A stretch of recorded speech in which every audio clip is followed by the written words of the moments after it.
I decided to visit my wife's lover in the hospital and look him in the eye. When I opened the door to his room, I turned ghost pale at what I saw. I'm glad to have you here. Follow my story until the end and comment the city you're watching from so I can see how far my story has reached. My name is Bruce Kellerman, and at 62 years old, I thought I knew everything about my life. I thought I knew my wife Margaret, the woman I had shared 35 years with, the woman who made my coffee every morning and kissed my cheek before I left for work. I thought I understood the rhythm of our days, the comfortable silence of our evenings, the way she hummed while folding laundry on Sunday afternoons. I was wrong about everything. It started on a Tuesday morning in March. Margaret had left her phone on the kitchen counter while she showered, something she never did. The screen lit up with a message, and without thinking, I glanced over. The name that appeared made my stomach drop. David. Can't wait to see you again. Last night was incredible. My hands trembled as I picked up the phone. I told myself there had to be an explanation. Maybe it was work-related. Maybe David was a client at the real estate office where Margaret worked part-time. But deep down, in that place where truth lives before we're ready to face it, I already knew. I scrolled up through their conversation, each message feeling like a knife twisting deeper into my chest. 3 months of exchanges, 3 months of "I miss you" and "when can we meet," and details about hotel rooms and stolen afternoons that made me physically sick. My Margaret. My wife of 35 years. The woman who still held my hand during movies, who worried when I was late coming home from my accounting office, who had stood by me through my father's death, my mother's long illness, the lean years when we struggled to pay the mortgage on this house, when she came downstairs 20 minutes later, hair still damp, wearing the blue robe I had bought her for Christmas. I was sitting at our kitchen table with her phone in front of me. "Bruce?" Her voice was cautious. "Why do you have my phone?" I looked up at her, this woman I thought I knew completely, and saw a stranger. "Who is David?" The color drained from her face so quickly I thought she might faint. Her hand gripped the doorframe, knuckles white against the wood. "Bruce, I can explain." 35 years, I said, my voice barely above a whisper. 35 years, Margaret. And this is what you do? She sank into the chair across from me, tears already streaming down her cheeks. But I felt nothing. No urge to comfort her, no instinct to reach across the table like I had done thousands of times before, just a cold, spreading numbness that started in my chest and worked its way through my entire body. "It's not what you think," she began, but I held up my hand. "Don't. Just don't lie to me anymore." The kitchen fell silent except for the tick of the clock on the wall, the same clock we had received as a wedding gift from her parents. 35 years of mornings in this kitchen, and now it felt like a museum of a life that had never really existed. "How long?" I asked. 3 months, she whispered. "How old is he?" Her hesitation told me everything I needed to know before she answered. 28. 28. Younger than our daughter Sarah, young enough to be our son. The thought made bile rise in my throat. "Where do you meet him?" "Bruce, please." "Where?" My voice was sharper now, cutting through her tears like they meant nothing. And maybe they didn't. Maybe nothing she had ever shown me meant anything. "The Marriott on 5th Street, she said, her voice so quiet I almost didn't hear her. The Marriott where we had celebrated our 20th anniversary, where we had renewed our vows 5 years ago, surrounded by our children and grandchildren, promising to love and cherish each other until death do us part. I stood up slowly, feeling every one of my 62 years in my knees, my back, the way my hands shook as I pushed the chair under the table. "I'm going to work," I said. "Bruce, we need to talk about this." "No," I said, not looking at her. "We needed to talk about this 3 months ago, before you decided to destroy our marriage." I walked to the front door, grabbed my jacket from the hook where it had hung every morning for 15 years, and stepped outside. The March air was cold and sharp, but it felt good against my skin. Real.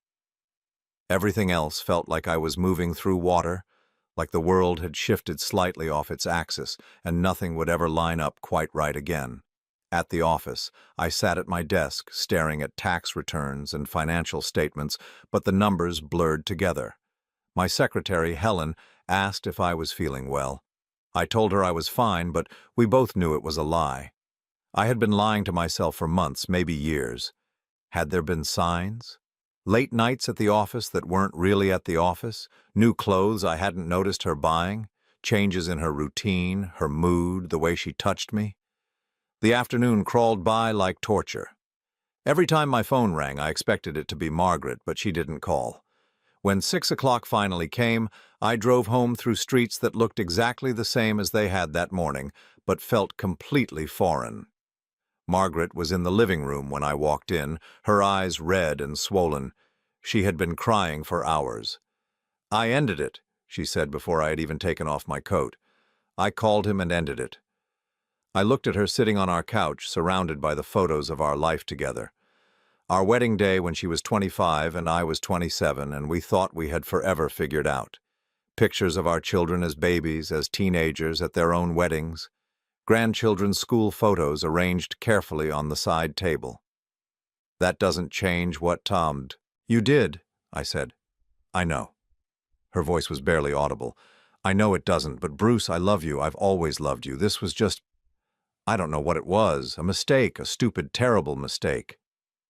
"A 3-month mistake." I sat down in my recliner, the same chair I had sat in every evening for 8 years, but nothing felt familiar anymore. Was I not enough? In all these years, was I not enough? No, that's not it. Then what? The question came out harsher than I intended, but I needed to understand. What did he give you that I couldn't? What did I do wrong? Margaret broke down then, sobbing in a way that shook her entire body.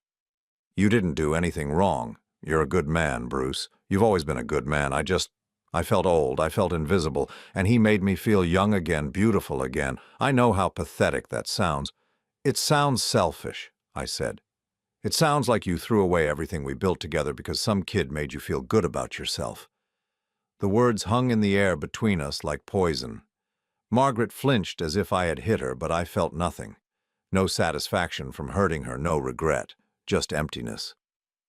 That night I slept in the guest room for the first time in our marriage. I lay awake staring at the ceiling, listening to Margaret cry through the thin walls, and wondered if anything about our life together had been real. Had she loved me when we got married? Or had I been convenient? Had she meant it when she said her vows, when she promised to forsake all others? 3 days passed in a strange, painful routine. Margaret tried to talk to me, to explain, to apologize. I went to work, came home, ate dinner in silence, and slept in the guest room. I felt like I was sleepwalking through my own life. On Friday afternoon, Helen knocked on my office door. "Mr. Kellerman, there's a call for you. The woman says it's about your wife." My heart stopped. Had Margaret done something desperate? I picked up the phone with shaking hands. "Mr. Kellerman, this is Rebecca from Mercy General Hospital. Your wife asked me to call you. There's been an accident." "Margaret?" The word came out strangled. "No, sir. Someone named David Morrison. He was in a car accident this morning. He's stable, but your wife is here and she's quite upset. She thought you should know." "David Morrison? Yeah. Her lover." Margaret was at the hospital with her lover. I thanked Rebecca and hung up the phone, my hands steady for the first time in days. Something had crystallized inside me, something cold and clear and determined. I was going to see this man. I was going to look him in the eye and understand what he had that was worth destroying my marriage for. I told Helen I was leaving for the day, got in my car and drove toward Mercy General Hospital. With each mile, I felt more resolved. I needed to see his face, needed to understand how a 28-year-old kid had managed to seduce my wife away from 35 years of marriage. The hospital parking garage was nearly full, but I found a spot on the 3rd level. As I walked toward the elevator, I realized I had no idea what I was going to say to him. What do you say to the man who has been sleeping with your wife? What questions do you ask when your entire life has been turned upside down? The elevator ride to the 4th floor felt eternal. When the doors opened, I stepped out into the sterile hallway and approached the nurse's station. "I'm looking for David Morrison," I said to the young nurse behind the counter. "Are you family?" I hesitated. "I'm Bruce Kellerman. I believe his friend called and asked me to come." The nurse checked her computer and nodded. "Room 412, down the hall and to your right." My legs felt unsteady as I walked down the corridor. Room 408, 409, 410, 411. Each step brought me closer to answers I wasn't sure I wanted. I stood outside room 412 for several minutes, my hand on the door handle, gathering courage I didn't know I possessed. Behind this door was the man who had changed everything. The man my wife had chosen over me, over our family, over our history together. I took a deep breath, turned the handle, and pushed the door open. The drive to Mercy General felt like the longest 23 minutes of my life. Every red light, every slow-moving car ahead of me felt like the universe conspiring to give me more time to think, more time to imagine what I would find when I finally faced him. David Morrison. Even his name felt foreign in my mind.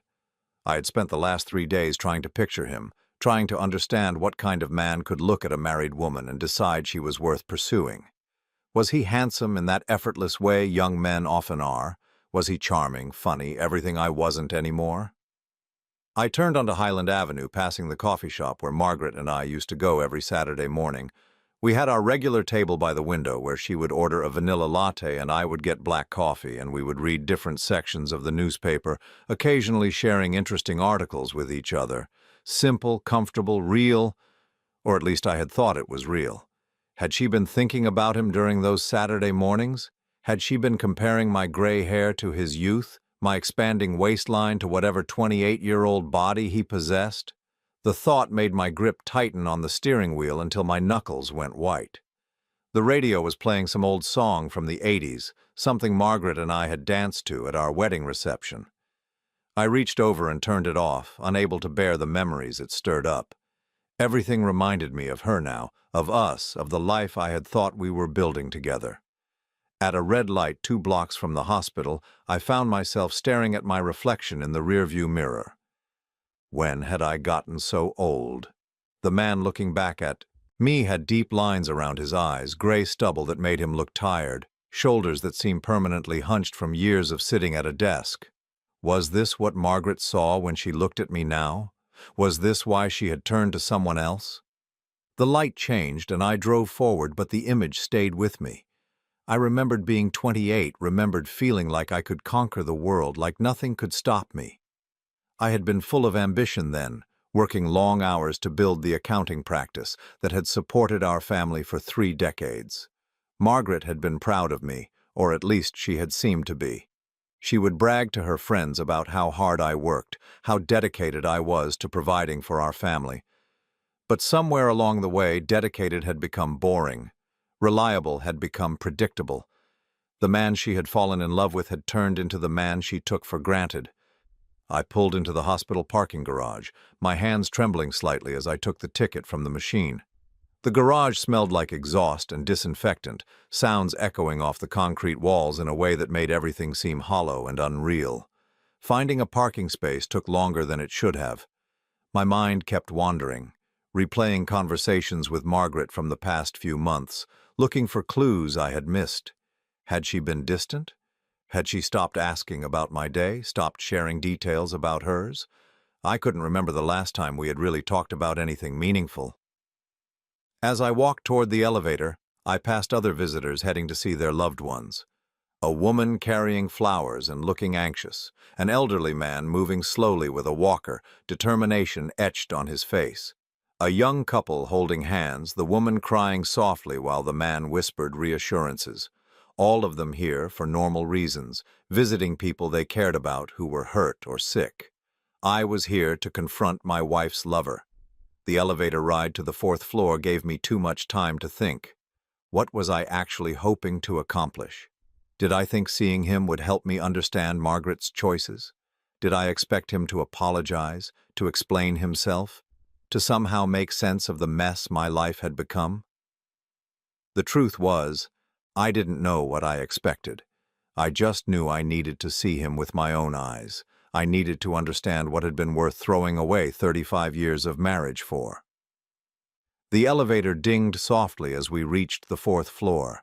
The doors opened onto a typical hospital corridor, fluorescent lighting that made everything look slightly green, the smell of antiseptic trying to mask other, less pleasant odors, the distant sound of monitors beeping and nurses talking in low voices.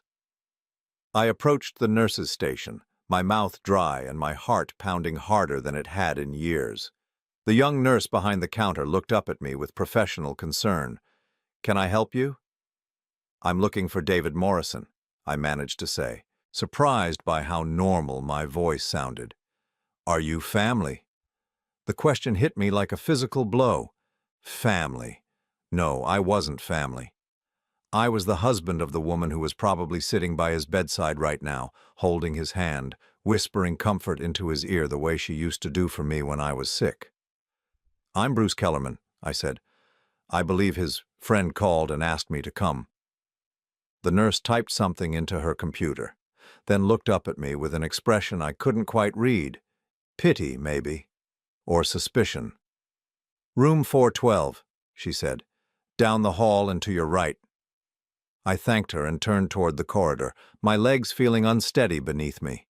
Each step felt enormous, like I was walking toward the edge of a cliff. Room 406, 407, 408. The numbers passed by in a blur as I tried to prepare myself for whatever I was about to see. What if Margaret was in there with him? What if I walked in on some intimate scene that would scar me forever? What if seeing them together confirmed every terrible thought that had been eating away at me for the past 3 days? Room 409, 410, 411. My pace slowed involuntarily. Part of me wanted to turn around, to go home and pretend none of this was happening. I could go back to my comfortable denial, my assumption that my marriage was solid even if it wasn't passionate, that Margaret and I would grow old together despite whatever midlife crisis she was going through. But I couldn't. Not anymore. The discovery of those text messages had shattered something inside me that couldn't be put back together. I needed to see this through, needed to understand what I was really up against. I stopped outside room 412 and stared at the door. Behind it was the man who had been intimate with my wife, who had whispered things to her that I would never know, who had touched her in ways that belonged to me. The thought made my stomach turn, but I forced myself to stay calm. I could hear voices from inside the room, but I couldn't make out the words. Was Margaret in there? Was she comforting him, telling him how sorry she was that he was hurt, how much she wished she could take his pain away? My hand reached for the door handle, then stopped. What if this was a mistake? What if confronting him would only make everything worse? What if seeing him would confirm that he was everything I wasn't? Young, handsome, exciting, worth destroying a marriage for. But I had come this far. I had driven across town, parked in this sterile garage, taken the elevator to the 4th floor, and walked down this endless hallway. I couldn't turn back now. I took a deep breath, the kind you take before diving into cold water, and wrapped my fingers around the door handle. The metal felt cold against my palm, solid and real in a way that nothing else had felt for days. This was it. Whatever was behind this door would change everything, would either give me the closure I needed or destroy what little peace of mind I had left. Either way, I would finally have answers. I turned the handle slowly, feeling the mechanism click as it disengaged. The door swung open just a crack, and I could see a sliver of the room beyond. White walls, medical equipment, the foot of a hospital bed. I pushed the door open wider and stepped inside, my heart hammering so hard I was sure everyone in the hospital could hear it. What I saw when I looked at the man in the bed made the world tilt on its axis. My vision blurred, my knees buckled, and I had to grab the doorframe to keep from falling. It couldn't be possible. But there was no denying what I was seeing, no rationalizing it away or pretending I was mistaken. The young man lying unconscious in the hospital bed, the man my wife had been having an affair with for the past 3 months, had my face. I stood frozen in the doorway of room 412, my hand still gripping the frame so tightly that my knuckles had gone completely white. The young man in the hospital bed had my nose, my jawline, the same cleft in his chin that I had inherited from my father and had always been self-conscious about. His hair was dark brown, the same color mine had been at his age, and even unconscious, his face held the same expression I made when I was concentrating. This couldn't be happening, this couldn't be real. Sir, are you all right? I turned to see a nurse entering the room behind me, her face creased with concern. She was middle-aged, probably in her 40s, with kind eyes and the tired look of someone who had worked too many double shifts. "I'm sorry," I managed to say, my voice sounding like it was coming from very far away. "I think there's been some mistake. I'm looking for David Morrison." The nurse checked the chart in her hands. "This is David Morrison. Are you family? I have to say the resemblance is remarkable. Are you his father?" The words hit me like a physical blow. I felt my legs give out and had to sit down hard in the visitor's chair beside the bed. His father. Was I his father? I'm not sure, I whispered, staring at the young man's face. Now that I was closer, the resemblance was even more striking. He had my hands, too, long fingers with the same slight curve to the pinky that had made it impossible for me to wear my wedding ring on that finger. "Well, you certainly could be," the nurse said gently. "I'm Linda, by the way.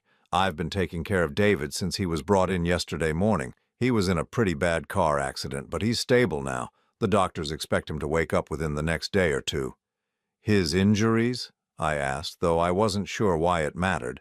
Nothing made sense anymore. Concussion, 3 broken ribs, and a broken wrist. He was lucky, really. The car was totaled, but he was wearing his seatbelt. Linda checked his IV and made notes on his chart. "Have you been in touch with his emergency contact?" "Margaret Kellerman? She was here earlier but had to leave for a family emergency." My heart stopped. Margaret Kellerman is his emergency contact? "Yes, she's listed as his, well, it just says close family friend on the paperwork, but she seemed very upset. She'll be relieved to know you're here." Linda paused, studying my face. "You really do look exactly like him. It's uncanny." After Linda left, I sat in silence, staring at this young man who might be my son. My son. The word felt foreign and impossible, but I couldn't deny what I was seeing. The evidence was literally lying unconscious in front of me. I tried to do the math in my head. David was 28, which meant he would have been born in 1995. Margaret and I had been married for 7 years by then, but there had been that brief separation when Sarah was 3.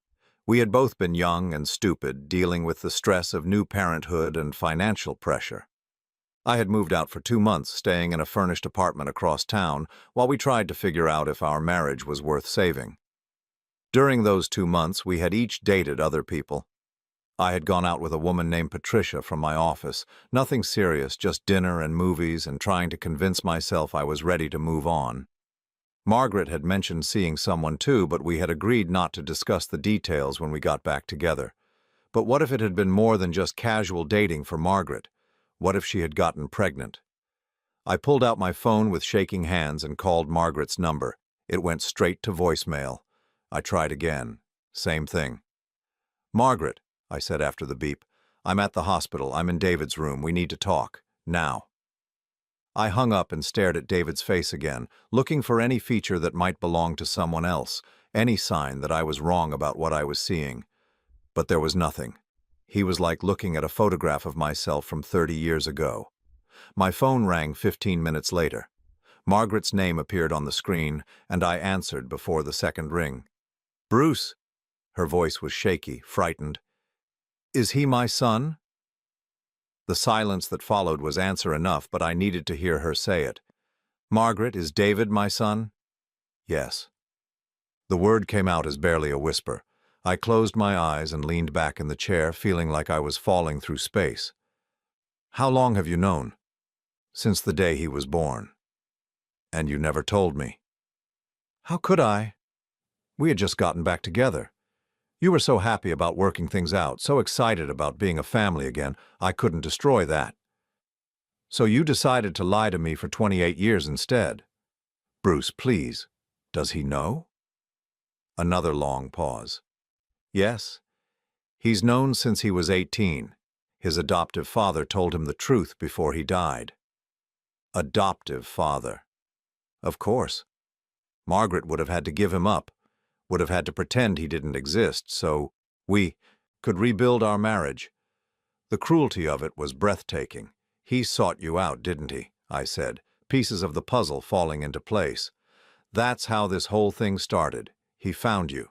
Yes, about 6 months ago. He wanted to meet me, to understand why I gave him up. It was supposed to be just coffee, just one conversation, but she trailed off. But you started sleeping with him instead. It wasn't like that. It wasn't supposed to happen. We were just talking, and he was so angry, so hurt about being given away. And he reminded me so much of you when you were young, the way you used to look at me, the way you used to make me feel important and beautiful and— Stop. I couldn't listen to anymore. The woman I had loved for 35 years had been having an affair with our son who didn't know I was his father, our son who had been raised by another family while I lived in ignorance just 20 miles away. Does he know about me? I asked. Does he know I'm his biological father? No, I never told him your name. He knows his father was someone I was seeing during our separation, but I never gave him any details. I couldn't risk him finding you. Risk him finding me. As if having a relationship with his actual father would have been some kind of catastrophe. I looked at David lying in the hospital bed, tubes and wires connected to his unconscious body, and felt a rage so pure and devastating that it took my breath away. This young man was my son, and I had missed everything. His first steps, his first words, his first day of school, teaching him to drive, helping him with homework, watching him graduate, being there when he needed a father. All of it stolen from me by the woman I had trusted with my entire life. Bruce, are you still there? I'm here. What are you going to do? I stared at my son's face, memorizing every detail I had been denied the chance to watch develop over the years. I don't know yet. Please don't tell him, please. It would destroy him. Destroy him or destroy you? Both, probably, but mostly him. He's been through so much already, Bruce. Finding out that we've been— She couldn't finish the sentence. That you've been sleeping with your own son. God, when you say it like that, that's what it is, Margaret. That's exactly what it is. I hung up the phone and sat in the quiet hospital room, listening to the steady beep of David's heart monitor. My son's heart monitor. The son I had never known existed, who had been raised by strangers while his biological parents lived their comfortable lie just a few miles away. A soft knock at the door interrupted my thoughts. Linda poked her head in. Mr. Kellerman, I'm sorry to bother you, but visiting hours are almost over. You're welcome to stay a little longer if you'd like, but I wanted to let you know. Thank you, I said. Linda, can I ask you something? Of course. How long has Margaret been coming to visit him? Since yesterday, when he was admitted. She was here most of the night and again this morning until she got that family emergency call. Linda hesitated. She seemed very close to him. I assumed they were related, but the paperwork was a little unclear. What did she tell you about their relationship? Just that she was a close family friend who had known him since he was born. She was very emotional, kept saying it was her fault somehow. Linda studied my face carefully. Is everything all right? You look like you've seen a ghost. Something like that, I said. Thank you, Linda. You've been very helpful. After she left, I sat with David for another hour, watching him breathe, studying his features, trying to imagine what kind of person he had become. Was he kind? Was he smart? Did he have my stubborn streak, my tendency to overthink everything? Did he like baseball the way I had at his age? Did he have Margaret's laugh? As the sun set outside the hospital window, casting long shadows across the room, I realized I was facing an impossible choice. I could tell David the truth when he woke up, could claim my place as his father and try to build some kind of relationship with him. But that would mean revealing that he had been having an affair with his own biological mother, a truth that might genuinely destroy him. Or I could stay silent, could let him go on believing that Margaret was just a family friend, could protect him from a truth that might be too devastating to bear. But that would mean walking away from my only chance to know my son, to be part of his life in any meaningful way. Either choice felt like it would destroy someone. The question was, whether I was willing to sacrifice my own need for a relationship with David to protect his sanity. I looked at his peaceful face one more time, then stood up and walked to the window. The parking lot below was nearly empty now, just a few cars scattered under the harsh fluorescent lights. Somewhere out there, Margaret was probably sitting in her car or at home, waiting for me to decide what to do with the truth that could unravel everything. David would wake up tomorrow or the next day, expecting to go back to his life, never knowing that his world had already been turned completely upside down. I pressed my forehead against the cool glass and closed my eyes, feeling the weight of 28 years of lies settling on my shoulders like a heavy coat I couldn't remove. I didn't sleep that night. I sat in my home office, the same room where I had spent countless evenings working on tax returns and financial reports, staring at the wall and trying to process what I had learned. Every few minutes I would pick up my phone to call Margaret, then set it down again without dialing. What was there left to say? By morning, I had made my decision. I needed to see her face when we talked about this. I needed to understand how she had lived with this secret for nearly 3 decades, how she had looked me in the eye every day knowing that my son was out there somewhere, growing up without me. Margaret was in the kitchen when I came downstairs, still in her robe, holding a cup of coffee with shaking hands. She looked like she had aged 10 years overnight. Her face was pale and drawn, her eyes red from crying or lack of sleep or both. "How long have you been up?" I asked, pouring myself coffee from the pot she had made. "I never went to bed." Her voice was hoarse. "I kept waiting for you to come home." I needed time to think.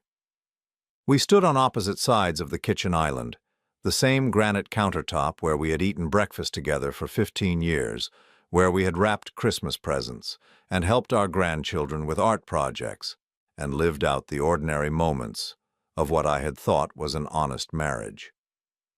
"Tell me everything," I said, "from the beginning." Margaret set down her coffee cup and wrapped her arms around herself. "You remember when we separated? You had moved into that apartment on Maple Street and I was here with Sarah. I was so angry at you, Bruce, so hurt and lonely." "So you started seeing someone." "I met him at the grocery store. He was a manager there, worked nights mostly. His name was Tom Morrison. He was kind to me when I felt like the world was falling apart." I remembered those 2 months as the darkest period of our marriage. We had been so young, so overwhelmed by the responsibility of parenthood and the pressure of trying to make ends meet on my starting salary. I had felt like a failure as a husband and father, and moving out had seemed like the only way to give us both space to figure out what we wanted. "How long were you together?" "Just those 2 months. It wasn't love, Bruce, it was just comfort. Someone who listened to me complain about my life and told me I deserved better." Margaret's voice was barely above a whisper. "When you called and said you wanted to come home, wanted to work things out, I ended it with Tom immediately. I thought it was over. But you were pregnant. I found out 3 weeks after you moved back in. We were so happy, Bruce. You kept talking about how we were going to be stronger than ever, how we had learned from our mistakes. I couldn't destroy that. So you decided to lie instead. I panicked. I didn't know what to do. If I told you, you might leave again. If I told Tom, he might want to be involved, and that would complicate everything. I thought maybe I could just handle it on my own." I tried to imagine 25-year-old Margaret, scared and alone, carrying my son while pretending everything was fine. Despite my anger, I felt a stab of sympathy for the impossible position she had been in. "What did you tell Tom?" "Nothing at first. I avoided him completely, but when I started showing, I had to say something. I told him I was pregnant, but that it wasn't his, that it was yours from before our separation. He believed me." "And after David was born?" Margaret's composure finally cracked, and she started crying in earnest. "I gave birth at St. Mary's, the hospital across town where nobody knew us. I told you I was visiting my sister in Phoenix for 2 weeks, remember?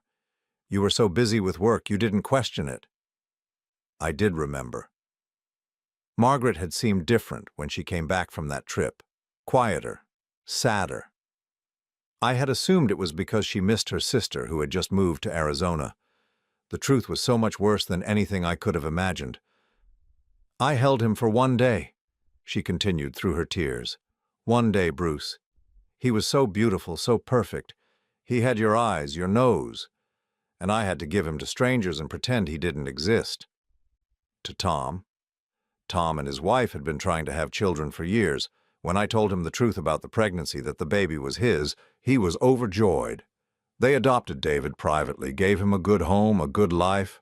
I thought I was doing the right thing. The cruelty of it was staggering. Tom Morrison had raised my son, believing David was his own biological child. David had grown up with a father who loved him, while I remained oblivious to his existence, and Margaret had orchestrated all of it, had lived with this massive deception for nearly 3 decades. When did David find out the truth? When he was 18. Tom was dying of cancer, and he wanted David to know about his adoption before he passed. He told him that his birth mother was a young woman named Margaret, who had been in a difficult situation. He gave David the few details he had. "And David came looking for you." "Not right away. He waited almost 10 years. He said he needed time to process it, to decide if he really wanted to find me. When he finally tracked me down 6 months ago, I almost didn't agree to meet him. But you did." He was so angry, Bruce, so full of hurt and questions I couldn't answer. He wanted to know why I gave him up, why I never tried to contact him, whether I ever thought about him. And seeing him was like looking at you 30 years ago. The resemblance was so strong it took my breath away. I understood now why Margaret had been drawn to David, but understanding didn't make it less horrifying. "So you decided to sleep with him." "It didn't happen right away. We met for coffee a few times, then dinner. He was trying to understand his history, and I was trying to make up for 30 years of guilt. But he was so charming, so attentive. He made me feel young again, important again, and he reminded me so much of you when we first met." "He is me," I said, my voice rising. "He's my son, Margaret. You were having an affair with our son." "I know how it sounds." "Do you? Do you really understand what you've done? You've traumatized a young man who was already struggling with abandonment issues.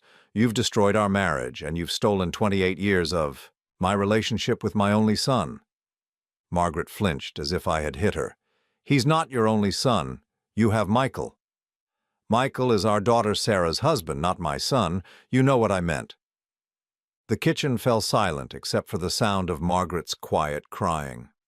I looked around the room at the photos on the refrigerator, the coffee mugs we had bought on various vacations, the everyday artifacts of a life built on lies. "Does David know who his biological father is?" "No, I never told him your name. He knows his birth father was someone I was seeing during my separation, but that's all." "And he doesn't know you're married?" Margaret's face went even paler.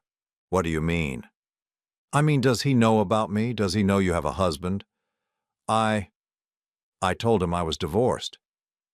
The hits just kept coming.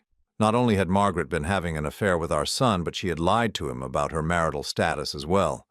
The web of deception was so complex, so multi-layered, that I wondered how she had kept track of all the lies. So in his mind, he's been dating a divorced woman old enough to be his mother. I was going to tell him the truth eventually. I just needed more time to figure out how. Time to figure out how to tell your lover that you're married to his biological father? Don't say it like that. That's what it is, Margaret. That's exactly what happened here.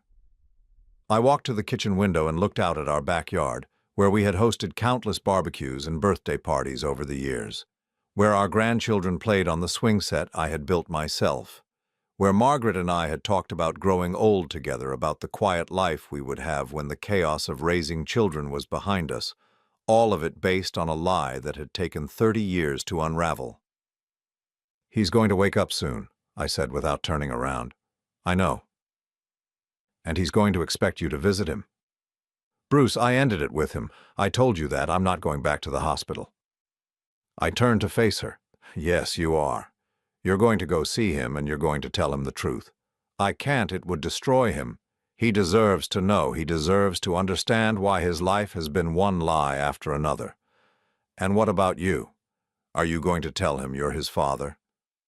I had been wrestling with that question all night, and I still didn't have an answer. Part of me wanted nothing more than to walk into that hospital room and claim my son, to try to build some kind of relationship with him despite the impossible circumstances. But the rational part of me knew that learning he had been sleeping with his biological mother might be more than David could handle. "I don't know yet," I said honestly. "If you tell him, it will ruin his life. He'll never get over the shame of it. And if I don't tell him, I'll never get to know my son. I'll never get to be his father." "You gave up that right when you walked out during our separation." The accusation hit me like a physical blow. "I gave up that right? I didn't even know he existed. You made that choice for me, Margaret. You decided I didn't deserve to know about my own child. I was trying to protect our marriage. You were protecting yourself. You were covering up your affair, and you didn't care who got hurt in the process." Margaret stood up abruptly, her chair scraping against the floor. "I need some air. I can't do this right now." "You don't get to run away from this, not anymore. You've been running from the truth for 28 years, and look where it's gotten us." But she was already walking toward the door, grabbing her car keys from the hook by the garage entrance. "Where are you going?" I called after her. "To the hospital," she said without turning around. "Someone needs to be there when David wakes up." The door slammed behind her, leaving me alone in the kitchen with the wreckage of everything I had thought I knew about my life. Through the window, I watched her back out of the driveway and disappear down the street, heading toward a confrontation that would change all of our lives forever.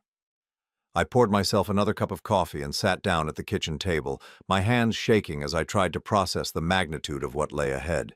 In a few hours, David would wake up, and the complicated dance of deception that had kept our lives stable for nearly 3 decades would finally come to an end. The question was whether any of us would survive the truth. I waited 2 hours before following Margaret to the hospital. I told myself I needed time to think, to prepare for whatever confrontation awaited us, but the truth was, I was terrified. Terrified of seeing David awake, terrified of looking into his eyes and seeing my own face staring back at me, terrified of the choice I would have to make between protecting him and claiming my right to be his father. The drive to Mercy General felt different this time. Yesterday, I had been going to confront my wife's lover. Today, I was going to see my son for the first time as his father, even if he would never know it. The elevator to the 4th floor seemed to move in slow motion. When the doors opened, I could hear voices coming from the direction of David's room. Margaret's voice, strained and emotional. A male voice I didn't recognize. Weak, but animated. David was awake. I approached room 412 slowly, my heart pounding so hard I was sure the nurses could hear it from their station. The door was partially open, and I could see Margaret sitting in the chair beside the bed, her face streaked with tears. David was propped up against pillows, his left wrist in a cast, looking pale but alert. "I don't understand," he was saying as I reached the doorway. "What do you mean you can't see me anymore? What happened? Did I do something wrong?" "No, David. You didn't do anything wrong. It's complicated." "Complicated how?" "Yesterday you were telling me you cared about me, and now you're trying to break up with me while I'm in a hospital bed. That's pretty cold, Margaret." I stepped into the doorway, and both of them looked up at me. David's expression shifted from confusion to wariness. Margaret's face went completely white. "Who's this?" David asked, his eyes moving between Margaret and me. Margaret opened her mouth, but no words came out. I could see her struggling, trying to find a way to explain my presence without revealing the truth. "I'm Bruce," I said, stepping fully into the room. "I'm Margaret's husband." The silence that followed was deafening. David stared at me, then at Margaret, then back at me, his face cycling through confusion, shock, and finally devastation. "Husband." His voice was barely a whisper. "You're married?" Margaret nodded, unable to speak. "How long?" 35 years, I said when Margaret didn't answer. David's face went gray. He looked like he might be sick. 35 years, Jesus Christ, Margaret, you're married. You've been married this whole time and you never told me." "I wanted to," Margaret said, her voice breaking. "I tried to find a way to explain." "Explain what? That you're a cheating wife? That I'm the other man?" David tried to sit up straighter, wincing from the pain in his ribs. Do you have any idea what this does to me? My whole life, I've been abandoned by people who were supposed to care about me. My birth mother gave me away, my adoptive father died, and now I find out that the first woman I've cared about in years is married and has been lying to me about everything. His words hit me like physical blows. My birth mother gave me away. He had no idea he was talking about Margaret, no idea that his birth mother was the same woman who had been deceiving him for months. "David, please," Margaret started. "No? Don't, I can't hear any more lies." David's eyes filled with tears and he turned away from her. "I want you to leave, both of you. I never want to see you again." "David, get out." His voice was stronger now, filled with pain and rage. "Get out of my room." Margaret stood up slowly, her legs unsteady. She looked at David one more time, then walked past me toward the door. I didn't follow her immediately. I stood there looking at my son, memorizing his face, wondering if this would be the last time I would ever see him. "I'm sorry," I said quietly. David looked up at me, surprised. "Why are you apologizing? You're the victim here, too." "I'm sorry you've been hurt. You didn't deserve any of this." Something in my tone must have reached him because his expression softened slightly. "How long have you known? About us, I mean." 3 days? That must have been quite a shock. Yes, it was. David studied my face carefully. "You look familiar. Have we met before?" My heart stopped. Even drugged and injured, he could sense the connection between us. "No, we've never met." I could swear." He shook his head. "Maybe it's the concussion. Everything's a little fuzzy." "The doctor said that's normal. It should clear up as you heal." "I hope so. I need to be able to think clearly so I can figure out what the hell I'm going to do now."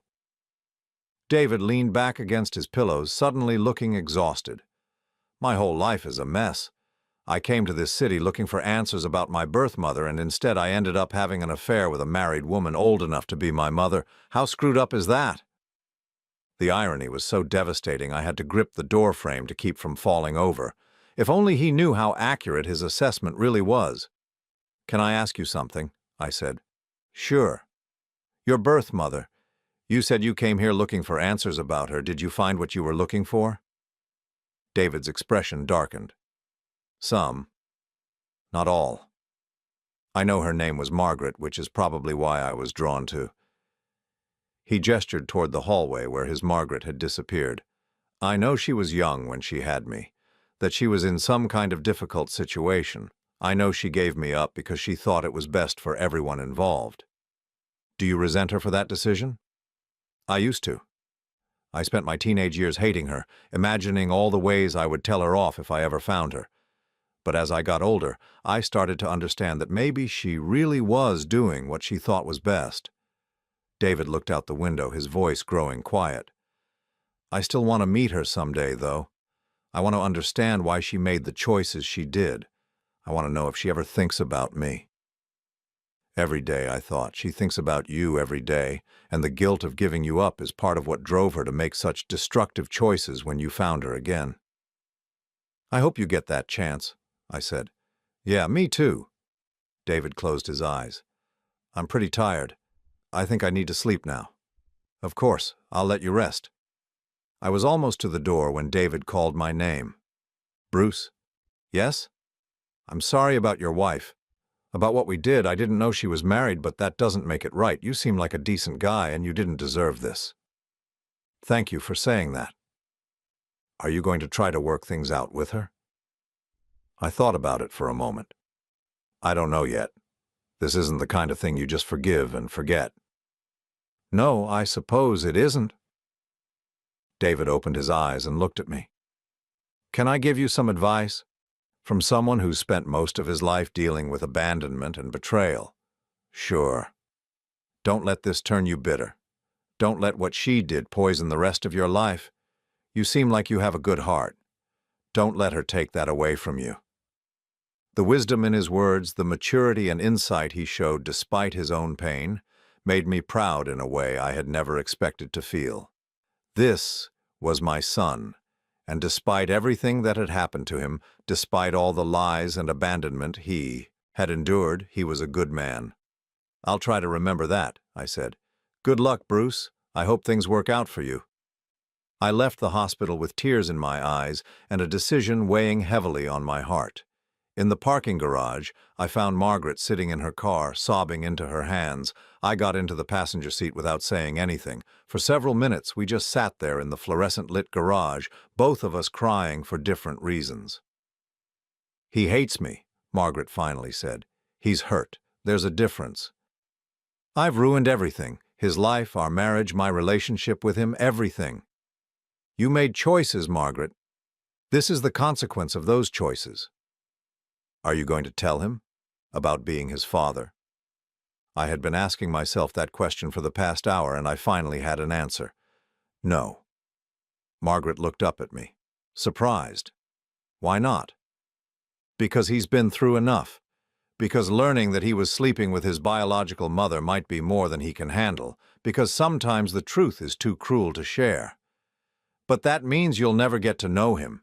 You'll never get to be his father." "I'll never get to be his father anyway, Margaret. Tom Morrison was his father. Tom raised him, loved him, was there for him when he needed guidance and support. I missed that opportunity 28 years ago, and it's too late to get it back. Because of me. Because of both of us, because we were too young and scared to handle our problems like adults, because we let pride and fear drive us apart instead of working together." I looked at her tear-stained face, this woman I had loved for so long. "But mostly because you chose to lie instead of trust me with the truth. I was trying to protect our marriage. You were protecting yourself. And I understand that, Margaret, I really do. You were young and scared and in an impossible situation. But the lies destroyed more than the truth ever could have." We drove home in separate cars, and when we got to the house, Margaret went upstairs to pack a bag. She was going to stay with her sister for a while, she said. We both needed time to think about what came next. That night, I sat in my office staring at a legal pad where I had started to write a letter to David 3 different times. Each time, I had gotten a few sentences in before crumpling it up and throwing it away. What could I possibly say to him that would make any of this better? Finally, around midnight, I managed to write something that felt honest. "David, I know you never want to see Margaret again, and I understand why. What happened between you was wrong on many levels, and you have every right to be angry. But I wanted you to know that your birth mother, whoever she is, loves you more than you could possibly imagine. Sometimes people make terrible choices when they're trying to protect the people they love. Sometimes those choices hurt everyone involved, including themselves. I hope you find the peace and happiness you deserve. You're a good man, and you deserve better than the pain you've been carrying. Take care of yourself. Bruce." I sealed the letter in an envelope and addressed it to David Morrison at the hospital. I would mail it tomorrow, and then I would try to figure out how to rebuild a life that had been built on lies for nearly 30 years. Outside my office window, the street was quiet and dark. Somewhere out there, David was sleeping in a hospital bed, alone and heartbroken. Somewhere else, Margaret was lying awake in her sister's guest room, wondering if her marriage could survive what she had done. And here I was, caught between my love for a woman who had betrayed me and my love for a son who would never know I existed. For the first time in my adult life, I had no idea what came next. 6 months later, I was sitting in my new apartment across town, reading the morning paper with my coffee when I saw David's name in the local business section. The headline read, "Local Marketing Executive Launches Nonprofit for Adoption Support." There was a photo of him cutting a ribbon outside a small office building, smiling genuinely for the first time since I had known he existed. I read the article twice, learning about the organization he had started to help adoptees navigate the complex emotions and practical challenges of searching for birth parents. He had partnered with several local agencies and was already helping dozens of people find closure and healing. The article mentioned that he had been inspired by his own journey of searching for his biological family. I cut out the article and put it in the folder I had been keeping about David's life. Over the past 6 months, I had quietly followed his recovery and return to normalcy. I knew he had left his job at the marketing firm downtown and started freelancing. I knew he had moved to a new apartment on the other side of the city. I knew he had started seeing a therapist to help him process his abandonment issues and the trauma of discovering Margaret's deception. I had never contacted him directly, but I had been watching from a distance like some kind of guardian angel he would never know existed. It was the only way I could be part of his life without causing him more pain.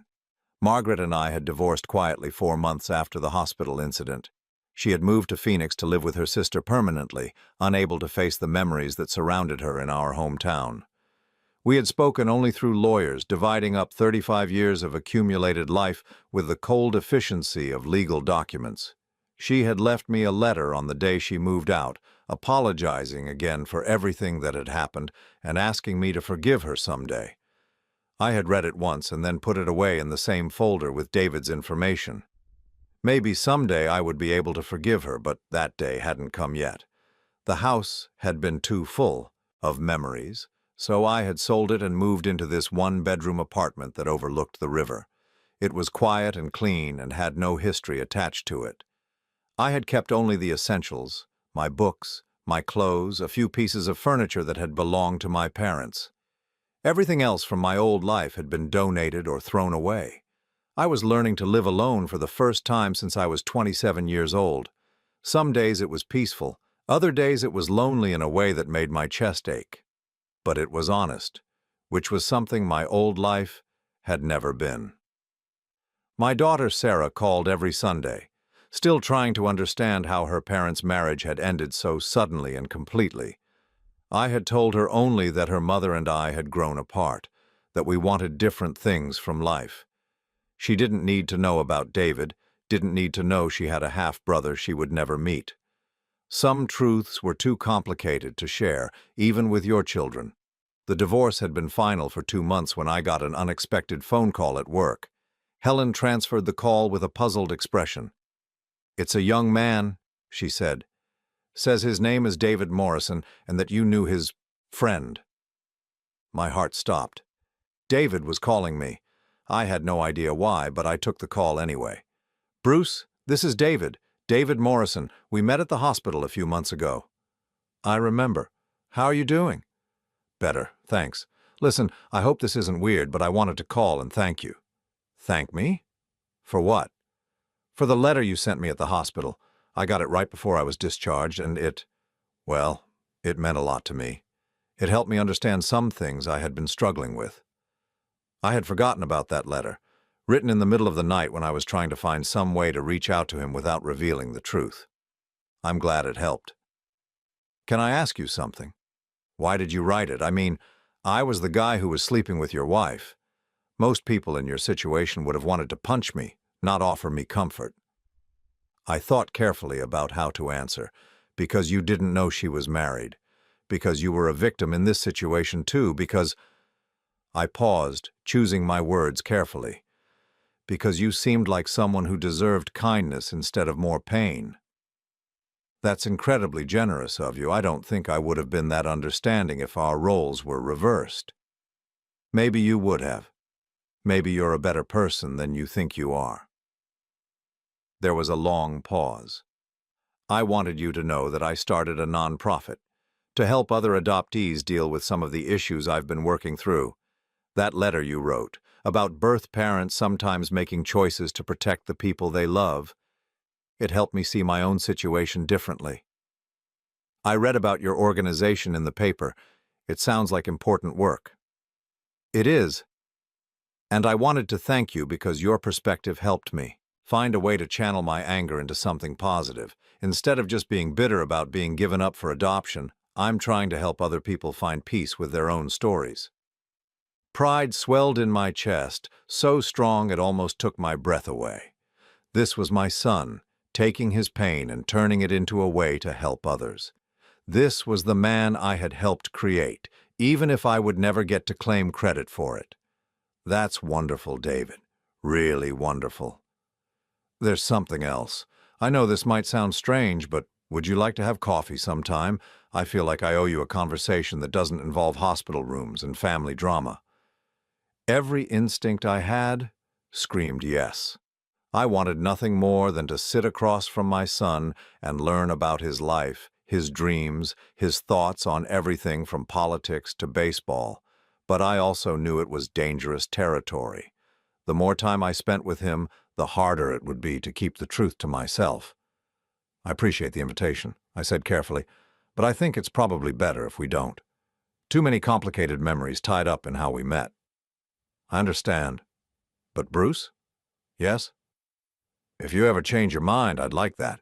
You seem like someone I'd enjoy getting to know better." If only he knew how much I would enjoy getting to know him too.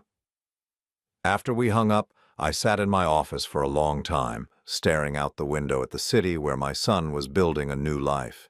He was 28 years old, the same age I had been when Margaret and I reconciled and unknowingly sealed his fate. He was starting a business, helping people, making a difference in the world. He was everything I could have hoped for in a son, and he would never know I was his father. Over the following months, I continued to follow David's progress from a distance. His nonprofit grew rapidly, attracting funding from several major foundations and expanding to serve the entire metro area. He was featured in magazines and invited to speak at conferences about adoption, trauma, and healing. He even started a blog about his own journey that attracted thousands of readers. Through his public writing, I learned pieces of his story that I had never known. He wrote about Tom Morrison with deep love and respect, calling him the best father a boy could ask for. He wrote about the complicated grief of losing an adoptive parent while still searching for biological ones. He wrote about learning to separate his worth as a person from the circumstances of his birth.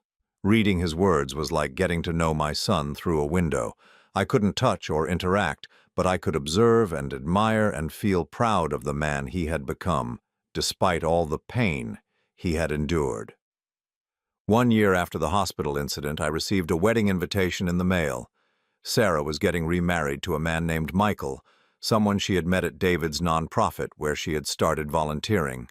The connection made my heart race until I realized it was just a coincidence. David had hundreds of volunteers, and Sarah had no idea about our family connection.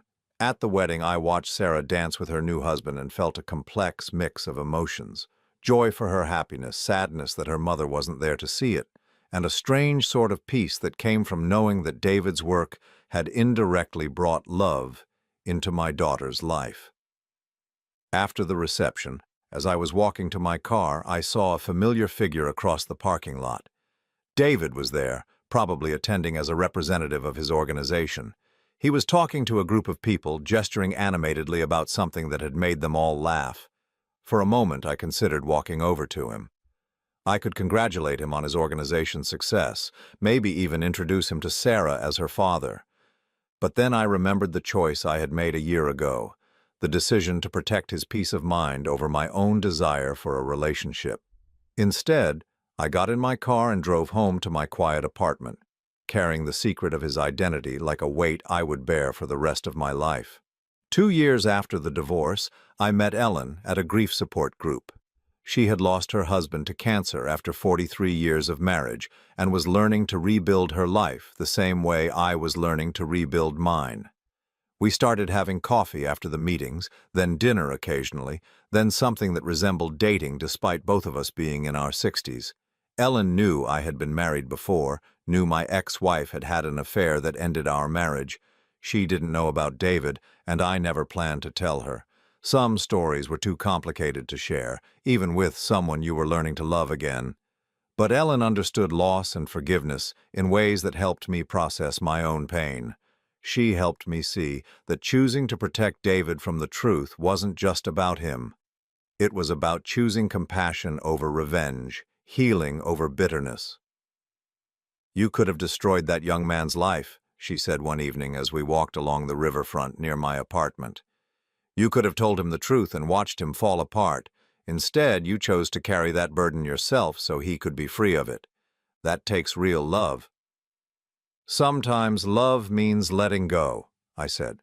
"Sometimes it does." On David's 30th birthday, I did something I'd never done before. I wrote him a letter I actually intended to send, not revealing the truth, but acknowledging the connection I felt to him and the pride I had in watching him build a meaningful life. The letter was simple. David, I hope you don't mind hearing from me. I've been following your organization's work through the news, and I wanted you to know how impressed I am with what you've built. What you're doing for adoptees and their families is truly important. I wanted you to know that your birth mother, wherever she is, would be incredibly proud of the man you've become. You've taken your pain and turned it into a force for good in the world. That's not something everyone can do.